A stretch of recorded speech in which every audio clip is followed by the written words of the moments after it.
investment and capital. We need more equity in this current environment to finance risks and big innovations, and in order to finance our champions.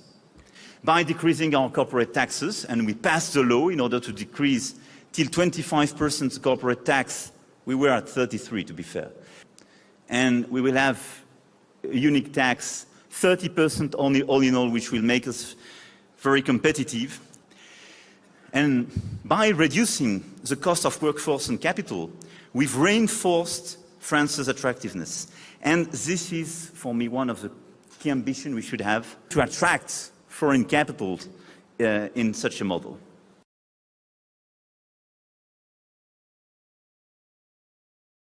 Thanks to the Make Our Planet Great Again program, with, hundreds of projects now arriving in France. New safety nets is absolutely key to protect people, but you need more flexible structures and rules in order to facilitate this change, in order basically to help the different companies. That's why we passed a very important reform of our labor market.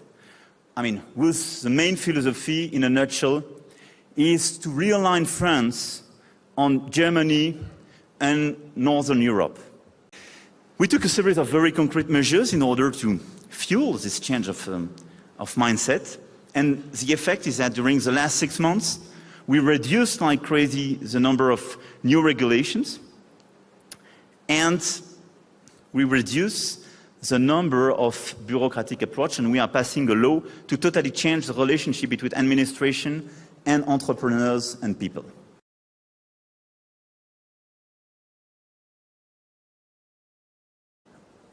We have to guarantee stability for people, entrepreneurs, citizens, investors.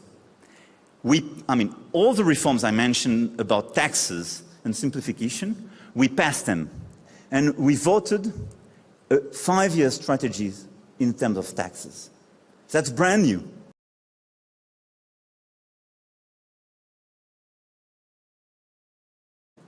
Because, it's too easy to come and to say to you, I've changed this year my taxes, and the year after to totally change the rules, because unpredictability is absolutely counterproductive.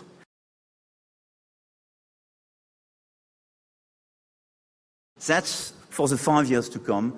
That's a strategy, and it will not change. That's my personal commitment, and the commitment of the whole government.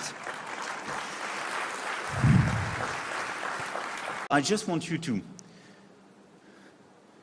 believe that the core strategy for me, for the coming years, and especially for this year, is to manage to deliver an actual refoundation of our Europe. In this current environment, Europe has a responsibility and a role to play vis-à-vis China and the US, of balance between these different values in Europe. You have a strong preference for freedom in the US. The approach of fairness is very different. You don't have the same approach of freedom in China. It's not a big discovery. So this synthesis, which is the core of our globalization and our multilateral approach, was made in Europe. And if we want to avoid this fragmentation of Europe, we need, of the world, we need a stronger Europe. Once again, we feel that we're not really cooperating as we should be. We haven't established an organization at the world level which looks at all the changes that will be ushered in by artificial intelligence and big data. We have no common strategy. In Europe, we don't even have a strategy either. In the United States, there is a strategy which is to allow the private sector to do whatever it wants. Now, I don't want to paint too bleak a picture, but I think that we're encouraging technological change. But unless we're very careful, and unless we put a framework here, Schumpeter will really going to start looking like Darwin.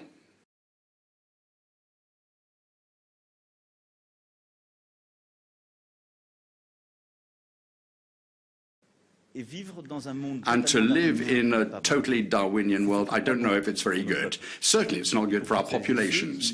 And it's not good for people who want to live in a democracy. And this new global compact has to be founded around three important commitments: the right to invest, share and protect.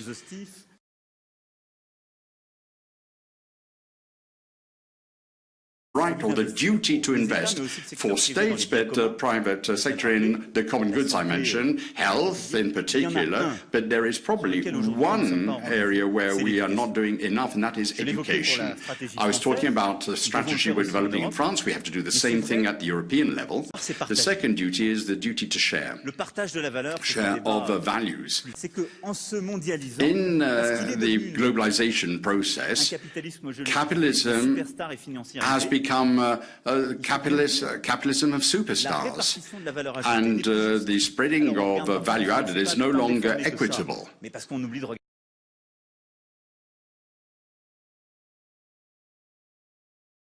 I think that we need to have a way of creating better incentives, not only financial incentives as well as environmental incentives. And I'm not just speaking about tax. If there is a greater social and environmental responsibility for companies, and talk about the right share of the fruit of growth and success when it is attained, in the criteria for investment, there will be a surveillance of how investments are made.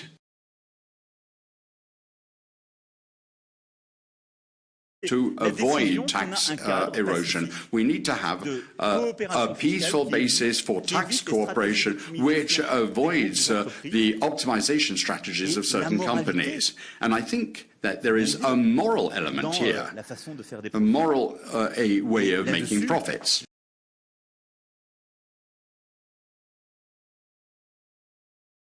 There is another important aspect, talking about tax, how you can have a tax on digital activities. And I'd just like to share a few proposals with you on this. I am in favor for the IMF be given a mandate to survey the whole financial system, particularly those areas which escape regulation.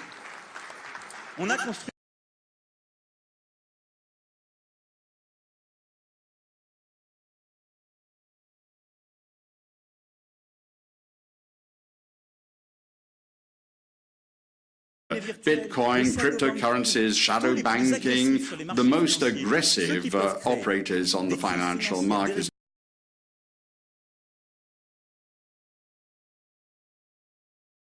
When I talk about sharing value added in the companies, we also need to speak about gender equality. The final challenge, it is to protect people. Fight against terrorism, providing people with social protection. That is very important if we want to promote globalization.